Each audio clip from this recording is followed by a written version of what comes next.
I have spent centuries cataloging the end of worlds, yet I have never seen the stars bleed gold.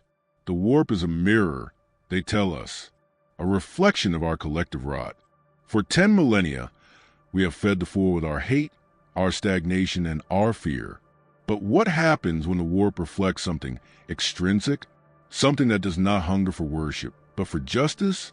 The sensors of the segmentum obscurus are blinking out, not smothered by the shadow in the warp, but incinerated by a radiance that screams with the force of 1 trillion dying suns. It defies all reason. It ignores the laws of physics and the whims of the dark god alike. In the heart of the Eye of Terror, a new sun has dawned, a sun with 6 arms and a face etched in eternal, righteous fury. Ask yourself, what is a chaos god to a man who has already climbed the mountain of divinity and cast it down? What is a greater demon to a soldier who fought the end of the universe and won? The great game has been interrupted. The players are screaming, and the board is melting. The witness to the beginning of the end was a man who had already surrendered his soul to the abyss. Captain Vrail of the Black Legion stood upon the bridge of the Hate Spitter, a despoiler-class battleship that had tasted the blood of 12 worlds. They were positioned on the jagged edge of the Cadian gate, waiting to pounce on a crippled Imperial convoy. The air was thick with the scent of ozone and the copper tang of sacrificial blood. To Vrail, the universe was a simple machine. You fed it suffering and it gave you power. Then, the sensor spirits began to scream. It wasn't the usual frantic chattering of detected warp rift. It was a rhythmic, harmonic vibration that caused the bridge's very deck plate to hum in a key that sounded like a prayer. Vrail's master of ordnance staggered, clutching his bleeding ears, as the magnification lenses locked onto a pinprick of white light. It was a puncture wound in real space, clean and clinical, devoid of the jagged, purple gore of the immaterium. From that aperture of blinding radiance, a speck emerged. Ask yourself, what is a soldier to a god? Vrail thought he knew. He served the Pantheon. He had seen greater demons the size of cathedrals. But as the magnification increased, the bridge fell into a suffocating silence. It was a man. He was sitting cross-legged in the vacuum, his skin the color of burnished bronze, etched with glowing white circuitry that pulsed with a slow, deliberate heartbeat. He drifted to the debris of a shattered moon like he was meditating in a temple garden, oblivious of the fact that he was surrounded by the most lethal fleet in the segmentum. An Imperial Saint? Hissed the ship's sorcerer, his many-eyed staff twitching in agitation. No, there was no smell of incense here. No holy geometry. There was only an escalating, oppressive heat that began to melt the frost off the Hate Spitter's observation ports. Destroy it, Vrail commanded, his voice a tectonic grate filtered through a vox grill. The battleship groaned as its forward macrocannon batteries swiveled. These were weapons designed to crack the crust of planets. The firing sequence initiated, and a shell the size of a transport shuttle screamed across the void. It struck the figure head-on. A bloom of fire and kinetic force erupted, a miniature sun born of high explosives. When the smoke cleared, the figure remained. He hadn't moved an inch, but he wasn't sitting anymore. He was standing. His eyes, once closed, were now open. They weren't eyes. They were twin furnaces of pure incandescent rage. The golden circuitry on his skin began to pulse faster, a strobe light of fury that defied the cold logic of the vacuum. The warrior threw his head back, and those sounds should not travel in a vacuum. A roar tore through the Hate Spitter's hull. It wasn't a psychic scream. It was a physical pressure wave. The reinforced bridge glass, forged to withstand the pressure of deep space combat, spider-webbed instantly. In the center of the storm, the warrior's form began to warp. His skin darkened to the color of obsidian, and from his shoulders, 2 more pairs of arms erupted in a spray of golden sparks. He wasn't a creature of the warp, and he wasn't a machine of the Mechanicus. He was a singularity of pure, unadulterated mantra. Vrail watched, paralyzed, as the 6-armed figure pulled back a fist. The air, what little remained in the depressurizing bridge, ignited. The warrior punched the air. a bolt of pure kinetic force, shaped like a fist the size of a frigate, slammed into the hate spitter. It didn't just penetrate the shields, it ignored them, treating the void wards as if they were mere cobwebs. The prow of the battleship collapsed inward. 10,000 tons of adamantium turned into shrapnel in a heartbeat. As the bridge began to tear away into the dark, Vrail saw the warrior flying toward the rest of the fleet. He wasn't using a jump pack. He was propelled by the sheer, terrifying force of his own anger. His face was a mask of eternal fury, a face that told the captain that the Chaos Gods had finally made a mistake. They had spent eons looking for a fight. They had finally found one. The destruction of the hate spitter was not merely a loss of material. It was a psychic tremor that rippled to the Garden of Nurgle, deep within the manse of the Plague Father, amidst the rot-heavy boughs of weeping trees and the drone of a billion flies. Grandfather Nurgle felt a peculiar sensation, a sudden, sharp heat. It was an itch he could not scratch, a purity that refused to decay. Intrigued by this divine fever burning in the vacuum of the Cadian Gate, the Lord of Pestilence stirred his cauldron and brewed a specific remedy. He summoned the death guard of the Seventh Plague Company, led by the bloated sorcerer lord Gulgoth the Afflicted. Their mission was simple: find his golden anomaly, embrace it in the grandfather's boils, and see how long it takes for a god to turn into a maggot-ridden corpse. Golgotha's fleet, a collection of rusted, pus-seeping hulks known as the Septic Swarm, intercepted the warrior near the wreckage of a derelict space hulk. Asura was not moving. He sat atop a jagged piece of debris, his 6 arms folded, his eyes staring into the warp-stained stars with a look of profound, smoldering disappointment. Gulgoth did not open fire with cannons.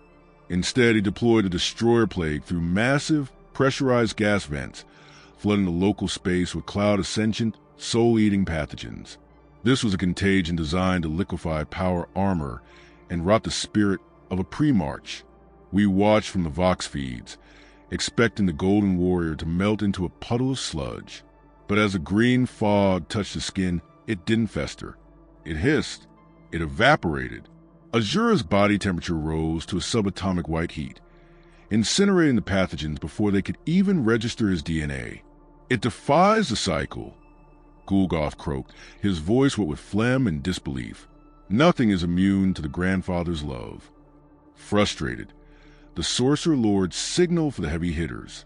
From the belly of the lead ship, a great unclean one, Septicus the Sevenfold, was vomited into real space through a localized warp portal.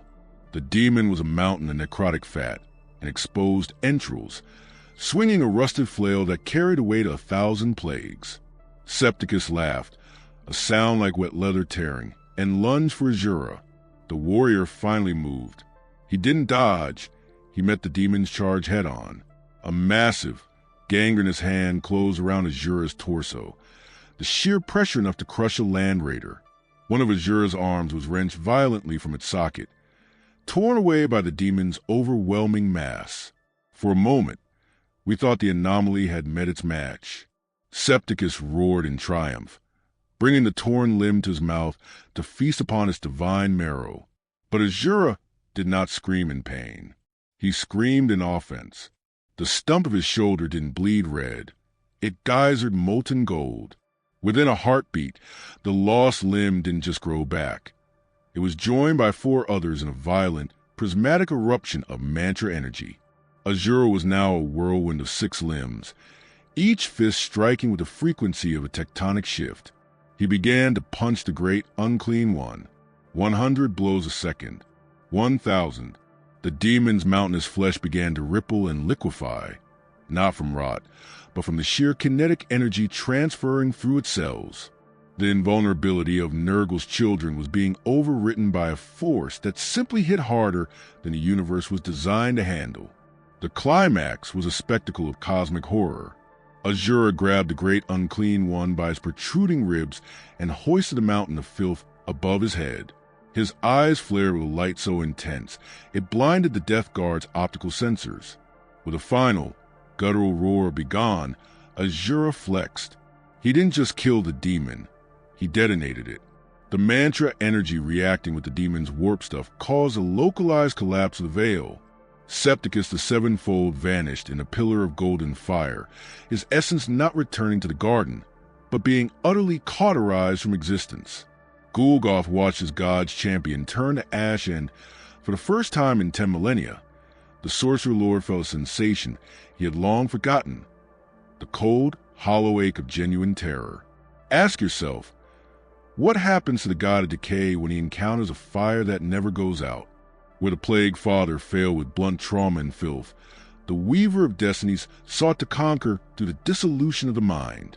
Tzeentch had watched the golden intruder burn to the garden's champion, and in that incandescent fury, the architect saw a variable that did not belong in his grand equation. Asura did not navigate the stars. He simply moved toward the source of the greatest irritation. Anticipating this, Tzeentch folded the fabric of the immaterium around the warrior, ensnaring him within a crystal labyrinth manifested in real space. It was a prison of non-Euclidean geometry, where forward led to yesterday, and every surface reflected a version of Asura that had already lost. To any mortal, even a pre-March, this was a psychological death sentence. But Tzeentch made a fundamental error. He assumed Asura's soul required a path to follow. Within the labyrinth, Asura was confronted by the exalted sorceress Grimdark, or perhaps a shimmering projection of him, flanked by rubric marines whose armor reflected 1,000 different timelines. The sorcerer did not attack with bolts of fire. He attacked with logic. He projected visions of Asura's past, of the 7 deities' betrayal, and futility of his daughter's suffering. "Your rage is a circle," the projection whispered, its voice echoing from the floor and the ceiling simultaneously. "You punch, you scream, you burn, and yet the universe remains broken. Why fight the inevitable? Join the weave, become the thread that severs the rest." The rubric marines raised their bolters, firing rounds that shifted into screaming birds and liquid glass mid-flight. The labyrinth wasn't just a prison, it was a digestive system for the ego. Ask yourself, how do you manipulate a man who has no desire for power, no fear of death, and a memory made of nothing but scars? Asura didn't answer the sorcerer. He didn't even look at the shifting horizons. He simply closed his fists until the metal of his knuckles groaned. The warp magic tried to seep into his mind, looking for a crack, a doubt, or a secret ambition to exploit. It found nothing but a roaring furnace. Tzeentch's sorcery is a language, but Asura was a scream that drowned out all speech. The feedback began to crack the crystal walls. The sorcerer's projection flickered, his many-eyed staff beginning to weep tears of liquid silver as the mantra of frequency, a vibration of absolute, unchanging intent, began to resonate against the mutability of the Tzeentchian realm. The breaking point was not a psychological breakthrough, but a physical catastrophe. Asura planted his feet on a floor made of frozen time and delivered a 6-fold strike into the empty air. He wasn't hitting the sorcerer. He was hitting the idea of the labyrinth. Sound. The screech of 1,000 violins snapping at once. The kinetic shockwave was so immense it bypassed the psychic defenses of the realm, striking the foundation of the pocket dimension. The crystals shattered into trillions of shards, each representing a broken spell. The sorcerer projection's head did not merely explode. It vanished into a cloud of conceptual logic errors. Asura had punched a hole through a metaphor. He stood amidst the ruins of the shattered dimension, his feet anchored in the void, while the shards of fate dissolved into nothingness around him. Tzeentch's gambit had cost him dearly, not in blood, for the architect is little, but in the loss of a perfect future he had spent centuries weaving. Asura began his ascent into the deeper immaterium, literally walking on the psychic winds of the warp as if they were solid stone. Every step he took left a footprint of cooling, hardened reality in a realm that was supposed to be fluid. He was no longer just an anomaly. He was a fixed point, a golden nail being driven into the heart of the great game. The architect of fate looked upon the warrior, and, for the first time in eternity, the changer ways found himself without a plan. What do you do with a piece that refuses to be moved and instead breaks the board? To enter the domain of Slaanesh is to invite the total dissolution of the self. The Prince of Pleasure does not seek to break the body, but to drown the soul in the sweetness of its own desires. As Asura crested the psychic horizon of the six circles, the air changed from the sulphurous stench of the warp to the cloying, suffocating perfume of a billion blooming lilies. He walked upon a ground of crushed pearls and velvet, past orchards where the fruit wept nectar that promised the end of all suffering. For any other being, the sheer sensory overload would have been an intoxicating nectar. To Asura, it was the smell of a rotting corpse hidden beneath expensive silk. He did not slow his pace.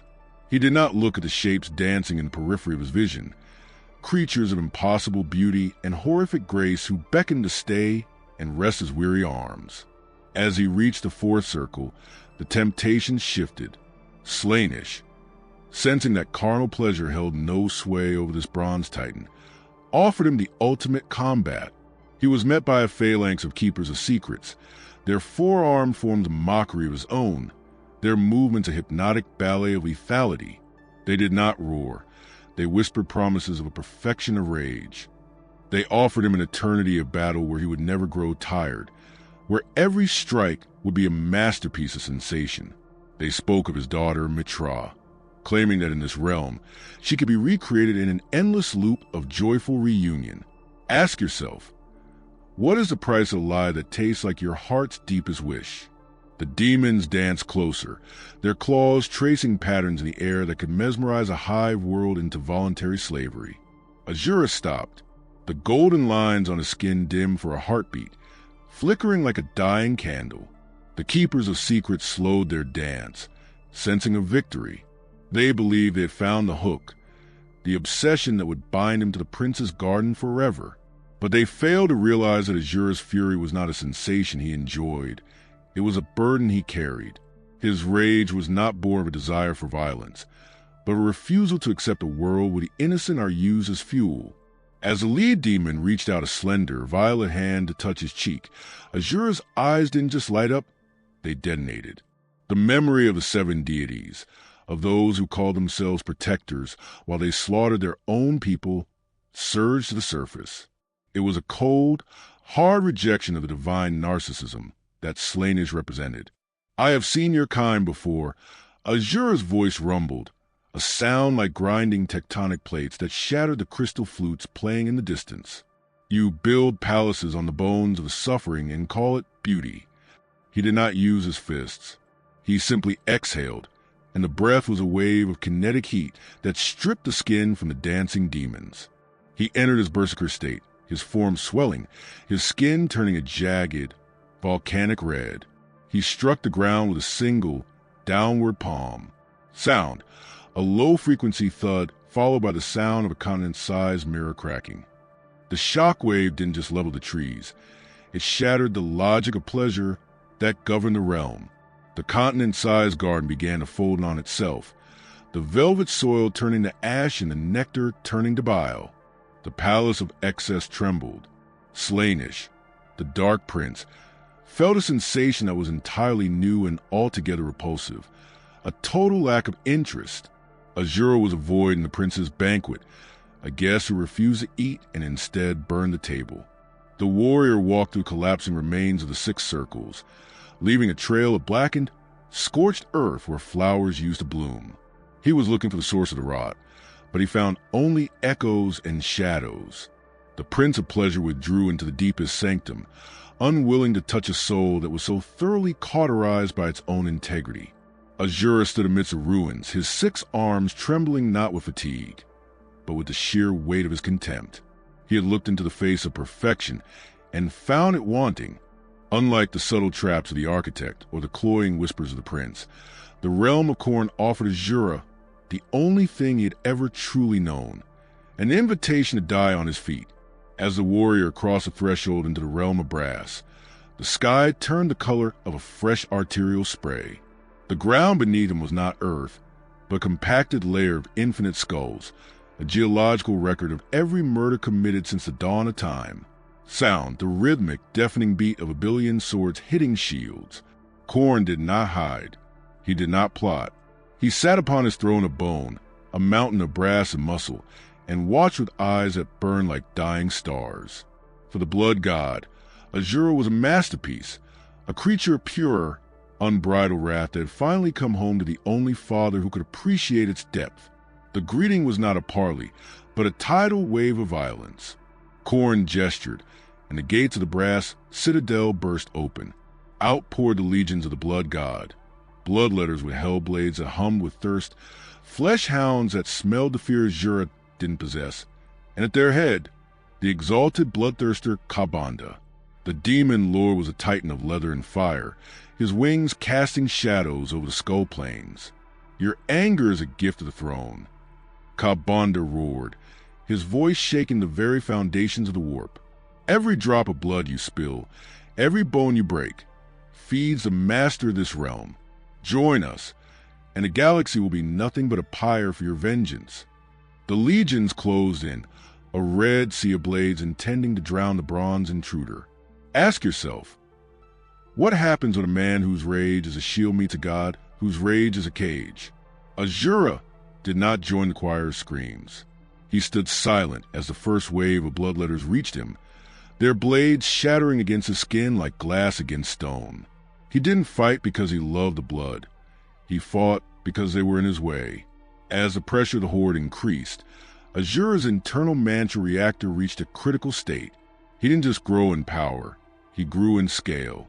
In a flash of white-hot light, he entered his Vajra Asura form, towering over the demonic legions, his 6 arms becoming pillars of golden retribution. He began to harvest the horde, not with the joy of a killer, but with the cold efficiency of a man clearing a path through a plague. The duel with Ka'Bandha was a collision of 2 different philosophies of war. The bloodthirster fought with the weight of every senseless murder in history. Asura fought with the weight of every innocent life lost to the callousness of the powerful. Sound, a thunderclap that echoes for an eternity. When their fists met, the shock wave disintegrated the skull for miles in every direction, creating a crater that reached the molten heart of the brass world. Asura caught Ka'Bandha's hellblade between 2 of his palms and snapped it as if it were dry kindling. With a 4-fold strike to the demon's chest, he sent the general of Khorne flying back into the gates of the citadel. His brass armor shattered and his immortal fire extinguished by a heat far greater than his own. Silence fell over the blood plains. Khorne rose from his throne, the sound of his movement like a mountain range shifting. The blood god looked down at the warrior, acknowledging the purity of his fury. He offered Asura a place at his right hand, the ultimate seat for the ultimate killer. But Asura looked at the throne, at the mountains of skulls, and at the god who feasted on the misery of the weak. "I don't serve monsters," Asura spat, his voice a low growl that caused the brass citadel to crack from top to bottom. "I destroy them." In that moment, the great game changed. Khorne, the god of war, realized that this was not a new champion to be won. This was a rival who intended to burn the stadium to the ground. As Asura punched his way out of brass citadel, he didn't return to the cold vacuum of real space. Instead, he found himself in the tide of souls, the psychic slipstream that connects the warp to the heart of the Imperium. He was following a scent, not blood or rot, but a familiar, agonizing light. On Terra, the throne room shook. The Astronomicon, that psychic lighthouse fueled by the souls of 1,000 psychers a day, began to flare with an unstable, white-hot intensity. The hollow mountain, where the choir of the blind sang their death song, was suddenly filled with new frequency. It was no longer the steady hum of the Emperor's will. It was a rhythmic, percussive throb. The Golden Throne, a life support system for a dying god, groaned under the pressure of a brother soul approaching from the deep. The Adeptus Custodes, the 10,000 golden sentinels of the palace, felt a shift in their very marrow. Captain General Trajan Valoris stood before the Eternity Gate, his watcher's axe huming with premonitory vibration. They prepared for a demonic incursion of unprecedented scale, expecting the Four to finally make their move on the throne room. But when the veil tore in the center of the Sanctum Imperialis, it didn't spill forth the filth of the warp. It spilled heat, a dry, searing wind that smelled of ionized air and ancient stone. Asura stepped through the rift his 6 arms smoking, his body scorched by the journey through the hellscape. He did not look at the custodes. He did not look at the staggering beauty of the palace. He looked only at the massive, gilded doors that led to the throne. "Halt, anomaly," Valorous commanded, his voice a thunderclap that echoed through the vaulted ceilings. "You stand in the presence of the master of mankind. One more step, and we shall see if you can bleed." Asura stopped, his glowing eyes scanning the golden giants. "Ask yourself, what is the value of a guardian who protects a tomb?" Asura saw in the custodes the same blind loyalty he once gave to the 7 deities, the same devotion to a cause that had long ago forgotten the people it was meant to save. He didn't raise his fist to fight. He simply let out a low, vibrating hum that resonated with the golden throne itself. To the shock of every warrior in the room, the Emperor's psychic shield, the Aegis, did not repel him. It parted like water for a king. The interaction was not one of words, but of raw, psychic resonance. Asura walked past the paralyzed custodes and placed a bronze hand upon the base of the golden throne. Sound. A high-pitched, crystalline ringing that drowns out all other noise. In that moment, the warrior and the Emperor shared a vision of the galaxy's rot. Asura felt the Emperor's 10,000 years of silent, agonizing sacrifice, a god trapped in a cage of his own making, feeding on the very species he sought to protect. The Emperor, in turn, felt the mantra of wrath, a purity of purpose that the master of mankind had lost in his long, cold pragmatism. The Astronomicon didn't just flicker. It turned from a sickly yellow to a blinding, divine gold. For a brief moment, the shadow in the warp was not just pushed back. It was vaporized across half the galaxy. Asura pulled his hand away, his expression softening into something resembling pity. He saw that the Emperor was not a tyrant to be overthrown, but a prisoner to be avenged. He looked back at the Cadian gate, sensing the foregathering their shattered strength for one final, desperate strike to extinguish this new light. The brother of wrath turned away from the throne, his purpose now singular and absolute. He wasn't here to save the Imperium. He was here to kill the things that made the Imperium necessary. As he stepped back through the rift, a single, psychic word echoed in the minds of everyone in the sanctum, a message from the throne itself. Go! The Emperor had given his blessing to the storm. The four had realized, with a cold and alien dread, that their internal bickering was a luxury the galaxy could no longer afford. For the first time since the fall of the Eldari, the great game was suspended. In the bleeding heart of the Eye of Terror, the energies of Nurgle, Tzeentch, Slaanesh, and Khorne swirled together, not in harmony, but in a desperate, frantic fusion. From this unholy union rose a unity demon, a conceptual blasphemy that the archives of the Inquisition had no name for. It was a shifting mass of brass scales, weeping swords, iridescent feathers, and porcelain skin, standing as tall as a moon. This was the warp's white cell response to a foreign infection. They did not just want to kill Asura. They wanted to unmake the very idea of him, to delete his rage from the tapestry of existence. Asura met this titan in the lightless void between the stars of the segmentum obscurus. He did not hesitate.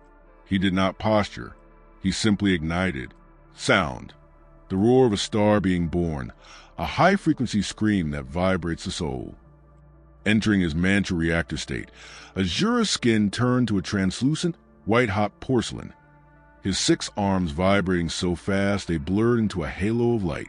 He struck the Unity demon with the force of supernova, his fists moving at relativistic speeds. Every punch was a reality anchor. Where his knuckles met the demon's shifting flesh, the warp was forced to obey the laws of the materium. The iridescent feathers turned to lead. The weeping swords froze into solid ice. He was pinning the nightmare to the board of physics, one blow at a time. Ask yourself, what is the breaking point of a man who refuses to yield? The Unity demon fought back with the combined malice of the Pantheon. It struck Asura with a blade that moved through time, severing 2 of his arms before they had even been grown. It doused him in a rot that bypassed his heat, eating into his very essence. It whispered a billion lies into his mind, attempting to shatter his focus. One by one, Asura's limbs were torn away, vaporized by warp fire or crushed by brass claws. He was reduced to a battered torso, his legs shattered, his face a mask of cracked bronze and leaking gold. The demon loomed over him, its multiple mouths opening to swallow the last spark of his soul. But the four had forgotten the fundamental law of mantra. It is fueled by the very thing they were providing, suffering. Asura's heart, a core of pure, condensed intent, began to beat with a sound that drowned out the warp static. Sound, a heavy metallic thump-thump that causes the screen to shake. He didn't need arms to fight. He grabbed the demon's throat with his teeth, his jaw locking with the pressure of a collapsing star. From his tattered shoulders, spectral limbs of pure, white energy erupted. Arms made not of bronze, but of raw, solidified will. He began to headbutt the creature, each impact sending ripples through the immaterium that could be felt as psychic earthquakes on worlds 1,000 light years away. He was not just fighting a monster. He was out-hating the god of hate. The climax was a display of absolute suicidal defiance. Asura funneled every remaining drop of his life force into a single, localized explosion. He became a living pylon, a pillar of anti-warp radiation that cauterized the unity of the four. The demon didn't just die. It unraveled, its constituent energies fleeing back to their respective domains in a state of total, panicked disarray. Asura drifted in the aftermath, a broken statue in the dark, his body cooling and his light fading. He had won the battle, but the exertion had cracked his very core. He looked toward the maelstrom, seeing the throne rooms of the gods exposed and vulnerable. He had one punch left, and he knew exactly where to aim it. To destroy a god, one must go beyond the flesh and spirit. One must dismantle the very idea that gives him form. Asura did not wait for his wounds to heal. Fueled by a final, desperate surge of mantra, he breached the conceptual heart of the maelstrom, the point where the four realms of chaos converge into a single, screaming knot of impossibility. The laws of time and space did not just bend here, they ceased to exist.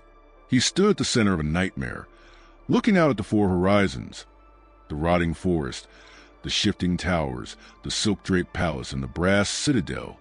For an eternity, these domains have been the source of the galaxy's misery.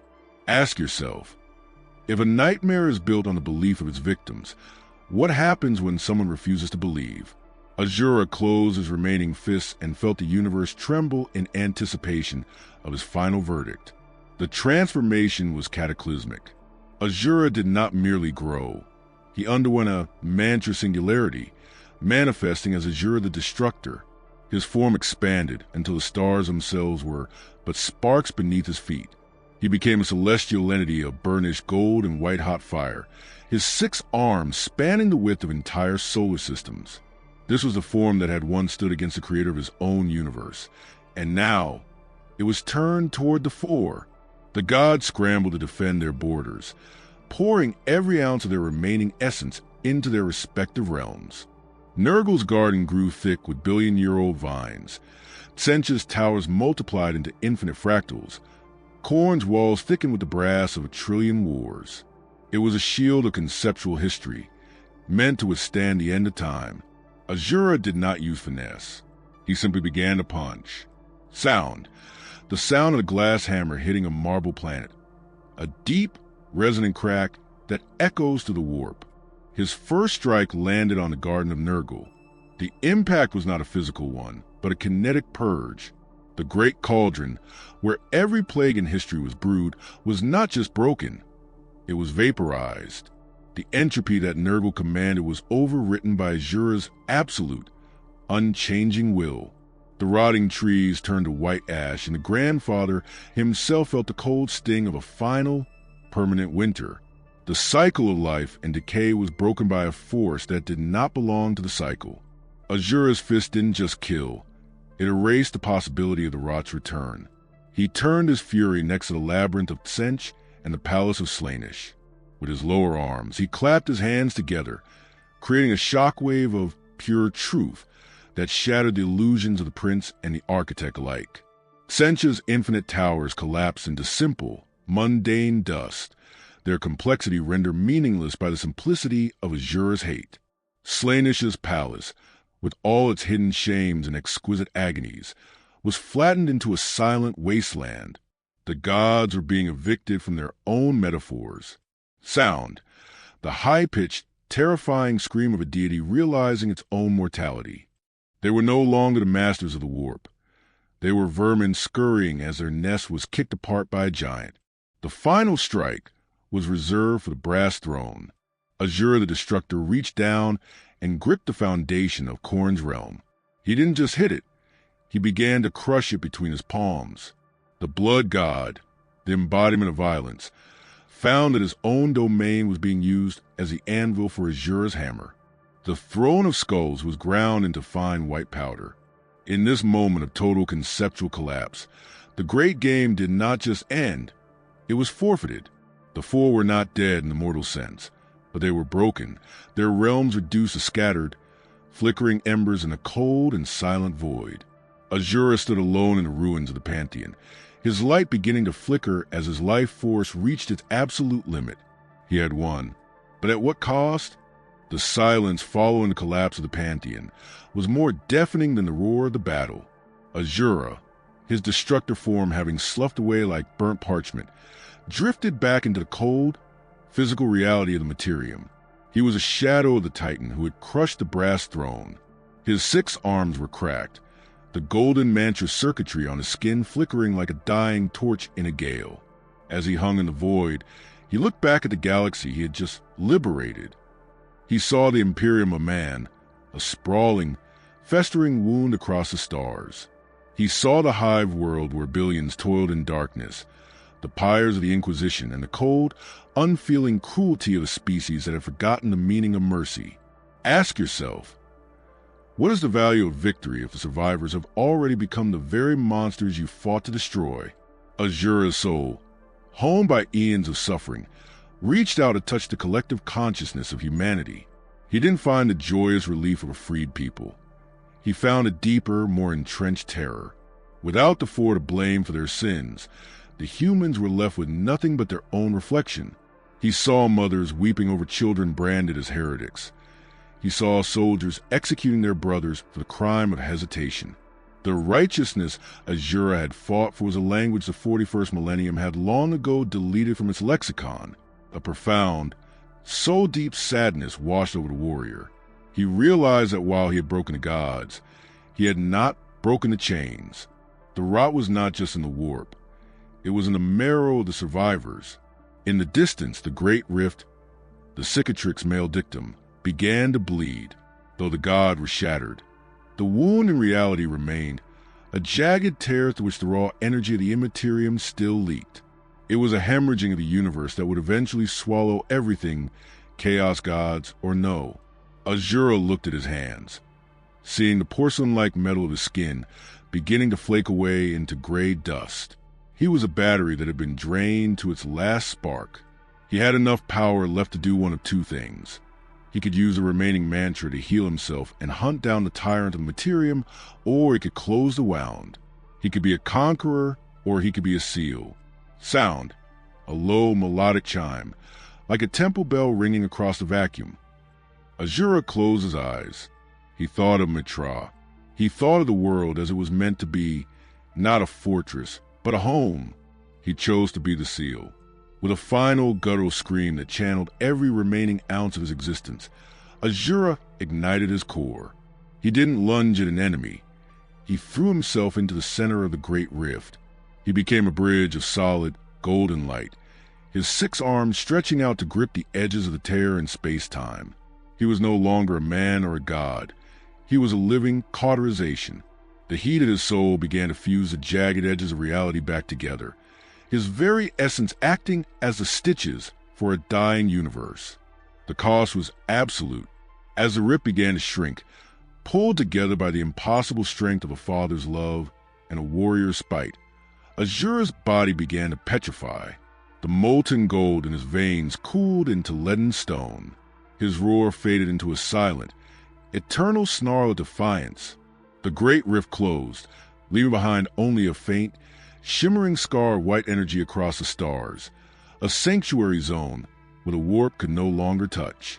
Asura remained at the center of it, a petrified, six-armed statue floating in the Sol System's orbit, his face turned toward Terra. He had saved humanity from the gods, and in doing so, he had left them with the hardest task of all, saving themselves from each other. The silence that followed the great cauterization was not the peace of a garden, but the stillness of a graveyard. For the first time in 10 millennia, the psychic static of the warp, the sea of souls that had been a roiling storm of screams, became a calm, dark mirror. On Terra, the High Lord sat in their vaulted chambers, paralyzed by a terror that surpassed their fear of chaos. The gods were gone, yes, but so was the necessity of the Inquisition's iron grip. Without the great enemy to justify their atrocities, the machinery of the Imperium began to grind against itself. Robert Gilliman, the Lord Regent, stood upon the bridge of the Macrid's Honor, staring at the petrified titan floating in the Sol System's embrace. He did not see a heretical Xenos. He saw a mirror of his own father's tragedy, a being that had sacrificed everything for a species that might not even deserve the gift of tomorrow. The Inquisition, ever desperate to maintain the status quo of fear, officially classified the Asura event as the most dangerous heresy in human history. They claimed the six-armed abomination was merely a trick of the warp, a false saint sent to lure the faithful into a state of vulnerable complacency. They ordered the destruction of the statue, fearing that it would become a beacon for hope. But when the thermal lances and cyclonic torpedoes struck the stone flesh of the martyr, the weapon simply stopped. The energy was absorbed into the stone, leaving not even a scorch mark. Asura, even in death, remained an immovable object, a silent rebuke to the tyrants who sought to erase the memory of his righteousness. Ask yourself, can you truly kill a god of wrath if you continue to give him reasons to be angry? Despite the official edicts, a new cult began to spread to the hive worlds like wildfire, the cult to the unbroken father. It was not a religion of submission, but a defiance. In the depths of factories and the trenches of the guard, men and women began to paint six-armed icons on their bulkheads. They stopped praying for salvation from the Golden Throne and started praying for the strength to punch back. The movement was decentralized, violent, and utterly immune to the standard methods of suppression. Every time a hive ganger stood up to an Arbites, every time a soldier refused a suicidal order from a corrupt general, the stone statue in orbit seemed to pulse with a faint, imperceptible warmth. The mantra was no longer a cosmic fuel. It was becoming a social contagion. Deep within the warp, the shattered fragments of the Four began to stir. They were not the titans they once were. They were shadows, parasites clinging to the edges of the sanctuary zone Asura had created. They were forced to learn a new kind of patience, waiting for the entropy of human nature to rot the seal from the inside out. They watched as the Imperium descended into a civil war of ideology between those who worshipped the statue and those who feared it. Tzeentch began to weave a new thread. Khorne began to sharpen a smaller blade. They knew that Asura's sacrifice had bought the galaxy time, but time is a resource that humanity has a unique talent for wasting. The great game was not over. It had simply entered a new, more claustrophobic phase. The final shot of this era does not belong to the kings or the gods, but to the martyr himself. High above the palace of the Emperor, the sun caught the edge of the stone statue's face. To the naked eye, it was merely a monument of weathered rock. But in the deep, subatomic core of the petrified heart, a single spark of gold remained, a spark that was growing. As a lone pilgrim ship drifted past the monument, a sensor ghost was recorded, a sound that defied the vacuum and the silence. It was the sound of a sharp, sudden intake of breath. A crack appeared on the statue's closed eyelid, a jagged line of glowing white heat. The Wrath was not dead. It was merely waiting for the galaxy to break its